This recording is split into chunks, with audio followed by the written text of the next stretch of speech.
Hello दोस्तों, welcome to our YouTube channel Ninja Developers. अपनी आज की इस वीडियो में हम देखेंगे कि हमारे जो वेबसाइट्स पर इमेजेस लगी होती हैं हम उनको किस तरह से अपने डॉक्यूमेंट के अंदर कोड कर सकते हैं। इमेजेस की एग्जांपल के लिए मैंने यहाँ पे एक वेबसाइट ओपन की हुई है। आप देख सकते हैं यहाँ पे हमारी एक वेबसाइट पे एक इमेज लगी हुई है। उसके साथ नीचे उसका कंटेंट आ रहा है टेम्पलेट का। यहाँ पे हमारे पास टाइटल आ रहा है और साथ हमारे पास यहाँ पे एक और इमेज आ रही है। तो ये जो इमेजेस हमारी वेबसाइट्स पर आ रही हैं ये किस तरह से हम इनका कोड कर सकते हैं, आज की अपनी वीडियो में हम ये देखेंगे। इसके साथ साथ मैं आपको हमारी इमेजेस को हम किस तरह से स्टाइल कर सकते हैं उसके बारे में भी बताऊंगा। तो वीडियो को एंड तक देखिएगा। इसके अंदर आपको मैं CSS के कुछ एट्रीब्यूट्स बताने वाला हूँ जो हमारे कॉमनली यूज़ होते हैं हमारी वेबसाइट्स पर। तो चलिए चलते हैं अपने एडिटर में। तो जी मैं एडिटर में आ चुका हूँ और सबसे पहले मैं यहाँ पे एक फ़ाइल क्रिएट कर लूँगा।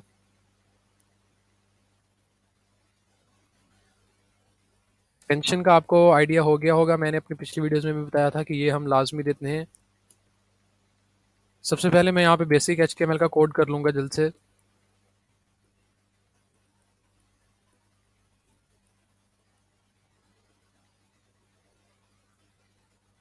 इस तरह से आपको पता है कि ये हमारा बेसिक HTML का कोड है।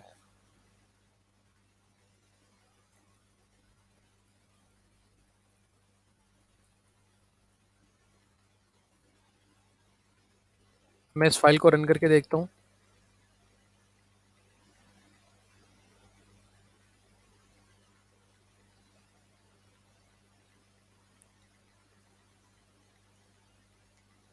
जी तो ये हमारी फाइल रन हो चुकी है। हमारे पास टाइटल आ रहा है इमेज टैग का।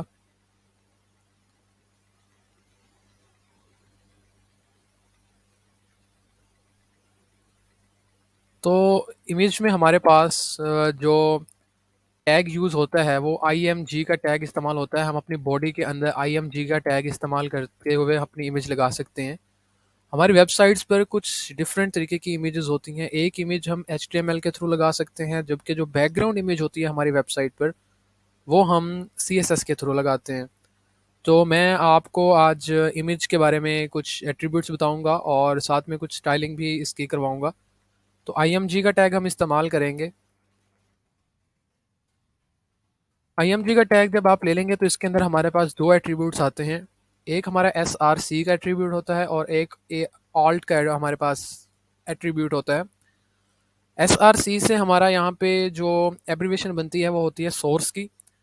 आपने SRC के अंदर अपनी उस इमेज का पाथ देना होता है। बेसिकली हमने यहाँ पे अपना पाथ देना होता है जो उस इमेज का हमने डायरेक्टरी के अंदर सेलेक्ट की होती है। तो यहाँ पे मैंने जहाँ पे फाइल क्रिएट की थी इसी फोल्डर के अंदर अपने फ्रंट एंड वेब डेवलपमेंट के फोल्डर के अंदर मैंने एक इमेज भी रख दी है जहाँ पे मेरी बाकी वीडियोस की फाइल्स भी पड़ी हुई हैं। तो हमने अभी ये इमेजेस की फ़ाइल क्रिएट की है। इसके साथ ही मैंने यहाँ पे एक वैली नाम की इमेज रख दी है।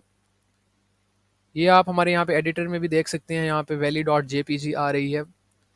तो मैं इसका पाथ यहाँ से दूंगा। इसको पाथ देने के लिए आपको यहाँ पे इसका कंट्रोल प्रेस करके कीबोर्ड पे कंट्रोल प्लस स्पेस को प्रेस करेंगे तो आपके पास यहाँ से सजेशंस ओपन हो जाएंगी। तो यहाँ से आपको अपनी इमेज का सिलेक्ट कर लेना है। तो यहाँ पे इमेज सेलेक्ट करते हुए आपको ये इस चीज़ का ध्यान रखना है कि यहाँ पे आपका जो हमारा फॉर्मेट है वो लाजमी आपने देना है। जिस तरह से मैंने ये वैली हमारी इमेज का नेम था और JPG ये फॉर्मेट में थी, तो मैंने JPG यहाँ पे इसको फॉर्मेट दे दिया है। मैं आपको यहाँ पे भी दिखा देता हूँ। ये हमारा वैली नेम है। अगर आपने इसका फॉर्मेट चेक करना है तो आप इसकी प्रॉपर्टीज़ में जाएंगे और यहाँ पे आपके पास टाइप ऑफ फाइल में JPG फॉर्मेट आ रहा है।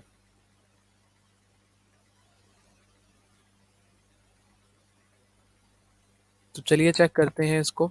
सेव किया मैंने फ़ाइल को। सेव करने के बाद हम अपनी डॉक्यूमेंट में आए और यहाँ पर आके मैं इसको रिफ़्रेश करूँगा। तो जी आप देख सकते हैं ये हमारी यहाँ पे इमेज आ चुकी है। लेकिन अगर आप देखें तो हमारी इमेज यहाँ पे बहुत बड़ी नज़र आ रही है, तो इसको हम कुछ स्टाइल देना पड़ेगा जिसके लिए हम CSS यूज़ करेंगे। आपको पता है कि डिज़ाइनिंग के लिए हम CSS का इस्तेमाल करते हैं। CSS मैंने आपको पिछली वीडियो में थोड़ा उसका टच दिया था। जो हमारी जो हम कोई टैग के अंदर CSS लिखते हैं तो उसको हम कहते हैं इनलाइन स्टाइलिंग।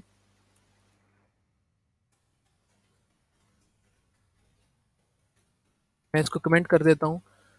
कमेंट के लिए आपके पास कंट्रोल प्लस स्लैश का कीवर्ड होता है।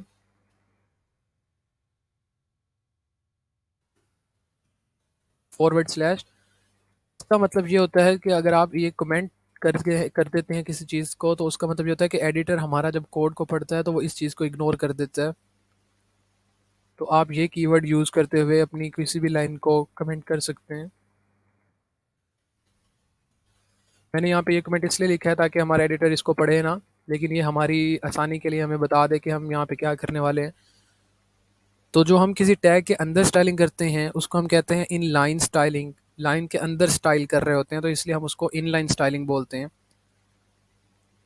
और यहाँ पे दूसरा मैं एट्रीब्यूट आपको बता दूं कि जो हमारे पास ऑल्ट का एट्रीब्यूट होता है, ये हमारे इस सूरत में चलता है कि जब आपकी ये सोर्स का जो हमारी ये फाइल का पाथ है, ये अगर आपका करप्ट हो जाए या ये आपने वैलिड ना दिया हो, तो हमारा ऑल्टरनेटिव, तो ये हमारा ऑल्ट जो है ये चलता है उसके ऑल्टरनेटिव पे।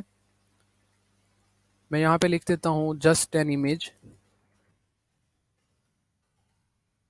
बेसिकली एक टेक्स्ट होता है जो हम यूज़र को बताना चाह रहे होते हैं कि अगर आपकी ये इमेज यहाँ लोड नहीं होती तो उसके बदले में उसको हम क्या शो करवाना चाह रहे होते हैं, ये उसका टेक्स्ट होता है। वापस आके मैं फ़ाइल को रिफ़्रेश करता हूँ।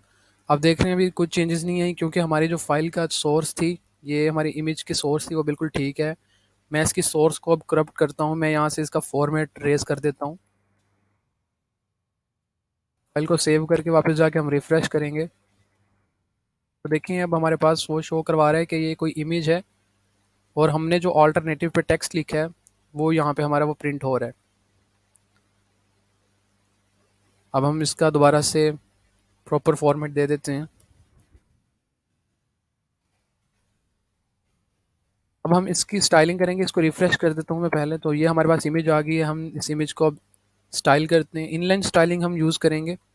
इनलाइन के लिए मैंने आपको बताया था कि आप टैग के अंदर ही STYLE स्टाइल का हमारा एट्रीब्यूट है, इसको हम सेलेक्ट करेंगे।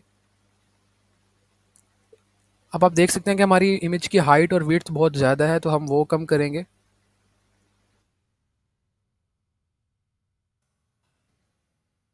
हाइट के अंदर आपको ये याद रहे कि हम हाइट परसेंटेज और पिक्सल्स दोनों में दे सकते हैं। तो मैं हाइट को 300 पिक्सल दे लेता हूँ।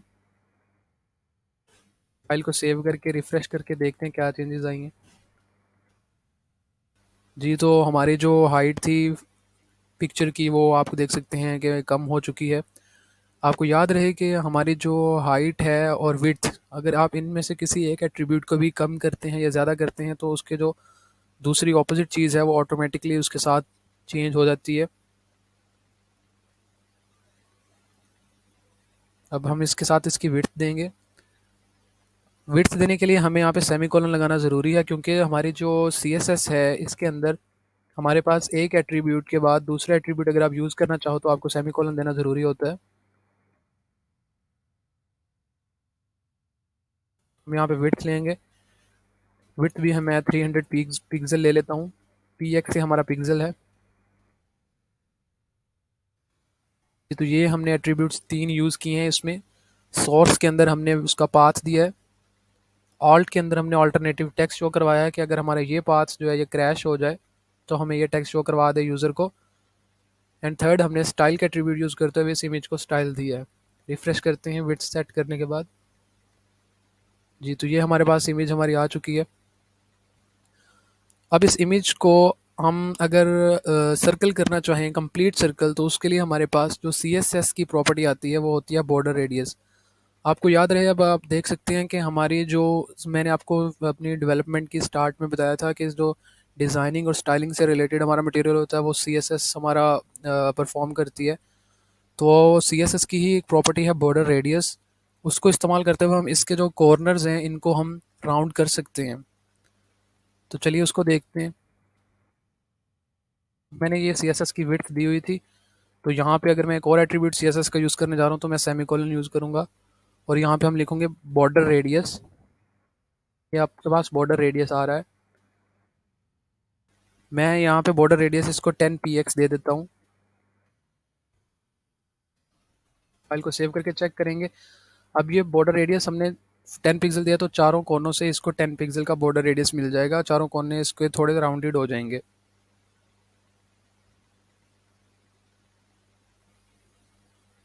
जी, तो आप देख सकते हैं यहाँ पे फाइल हमारी रिफ्रेश होने के बाद इसके जो कॉर्नर्स हैं वो राउंडेड हो गए हैं।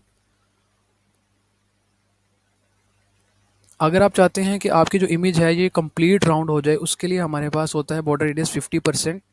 तो ये हम एक एक कीवर्ड है 50%, इसका बॉर्डर रेडियस हमें करना ज़रूरी है जब आप चाहते हैं कि ये कंप्लीट हमारी सर्कल हो जाए। मैंने इसका बॉर्डर रेडियस 50% कर दिया है। आगे मैं फाइल को रिफ्रेश करूँगा। जी, तो आप देख सकते हैं कि हमारी जो इमेज है वो कंप्लीट राउंड हो चुकी है।